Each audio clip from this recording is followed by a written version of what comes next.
2 дана чесногубузду дәл видеоға қарап, кішкене етіп, жіңішкелеп турап аламыз. 2 дана чесноктың өзі бізге жетеді, салатымызға әдемілеп дәм береді и тәбетті ашады.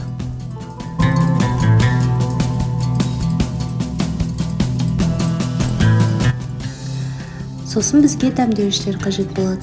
Бұрыш, қара бұрыш, қызыл бұрыш, ашы бұрыштың барлығын қосып, қызып тұрған майымызды осылай үстіне құйып аламыз. Жақсылап араластырып, кішкене мөлшерде тұз қоссаңыздар болады. Соя қоссаңыздар болады. Мен соя қосқан жоқпын. Сояны жақсы ұнатпаймын. Сол себептен қосқан жоқпын. Біздің салатымыз дайын. Ас болсын. Сіздерге ұнаған болса, маған тіркеліп лайк басуды ұмытпаңыз. Келесі жылы қандай салат жасағанымды қалайсыздар, комментарийге жазып қалдырыңыз.